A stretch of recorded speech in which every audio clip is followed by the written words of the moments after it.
रोहा पोलिसांकडून धाटाव मर्मस्थळ ठिकाणी मॉकड्रिल राबवण्यात आला।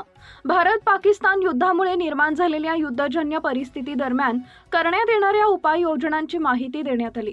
भारत पाकिस्तान युद्धामुळे निर्माण झालेल्या युद्धजन्य परिस्थिती अनुषंगाने दिनांक 13 मे 2025 रोजी दुपारी सुमारास रोहा पोलीस ठाणे हद्दीतील मौजे धाटाव येथील मर्मस्थळ या ठिकाणी मॉकड्रिल घेण्यात आली।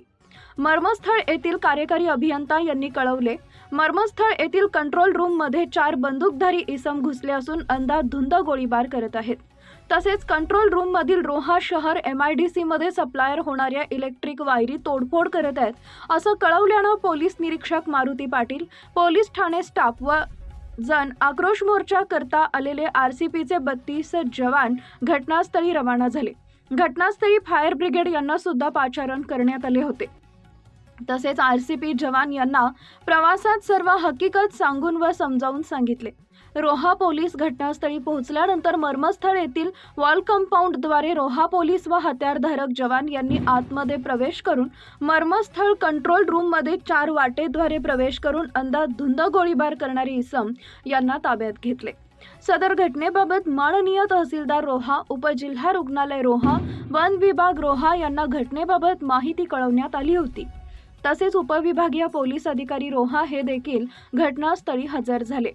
त्यानंतर परिस्थितीनुसार मर्मस्थळचा ताबा घेऊन परिसरातील संशयित इसम यांना ताब्यात घेऊन जखमी यांना वैद्यकीय अधिकारी यांच्या मदतीने उपचाराकरता पाठवण्यात आले होते।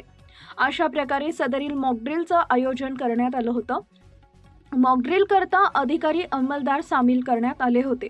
रोहा पोलीस ठाणेचे पोलीस निरीक्षक व 15 कर्मचारी, वन विभाग रोहा 1 अधिकारी, 10 कर्मचारी, RCP प्लाटून मानगाव 30 कर्मचारी, तहसील कार्यालय 1 नायब तहसीलदार 5 कर्मचारी, नगर परिषद मुख्याधिकारी व 5 कर्मचारी, उपजिल्हा रुग्णालय रोहा 1 वैद्यकीय अधिकारी स्टाफ व 3 ॲम्ब्युलन्स, फायर ब्रिगेड, धाटाव कंपनीकडील फायर ब्रिगेड वाहन स्टाफ व सदर ठिकाणी उपस्थित होते।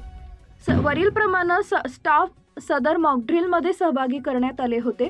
सदर मॉकड्रिल समाप्त झाल्यानंतर हजर अधिकारी, कर्मचारी, दुकानदार, भाविक यांना युद्धजन्य परिस्थिती दरम्यान करण्यात येणाऱ्या उपाययोजनांबाबत माहिती देण्यात आली।